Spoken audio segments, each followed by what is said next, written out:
तर महिला आयोगाच्या अध्यक्ष विजया रहाटकर यांनी नाशिक एसआयटी प्रकरणाची गंभीर दखल घेतली आहे आणि राज्य महिला आयोगाच्या माजी अध्यक्षा रुपाली चाकणकरांबाबतही रहाटकर यांनी भाष्य केले। नेमकं काय म्हटलंय पाहूया।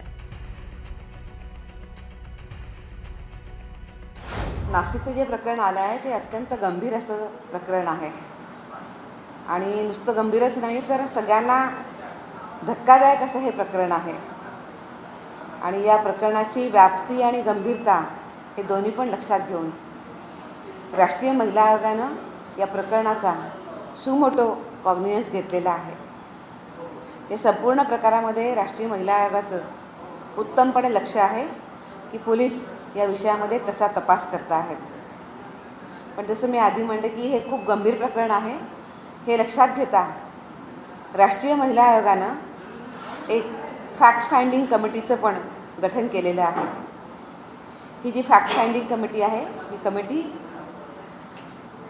हायकोर्टाच्या पूर्व न्यायाधीश त्याचसोबत एका राज्याचे पूर्व पोलीस महासंचालक आणि सुप्रीम कोर्टाच्या वरिष्ठ ॲडव्होकेट या तिघांना घेऊन अशी ही कमिटी बनवलेली आहे।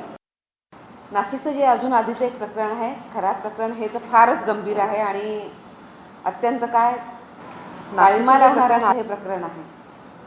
या प्रकरणाची पण दखल राष्ट्रीय महिला आयोगाने घेतली आहे आणि या प्रकरणामध्ये माझं अनेक वेळेला तिथले जे ऑफिसर आहेत CP जे आहेत त्या CPंची माझी चर्चा झाली आहे की कशा पद्धतीनं पोलीस काम करत आहेत। पण त्यासोबतच राज्याच्या पोलीस महासंचालक जे आहेत त्यांनाही आम्ही पत्र लिहिलं आहे। त्यांच्याकडनं सुद्धा आम्ही आत्तापर्यंत पोलिसांनी काय तपास केला आहे याची माहिती मागवलेली आहे। आज दुपारी माझी माननीय पोलीस महासंचालकांसोबत आज माझी मीटिंग आहे।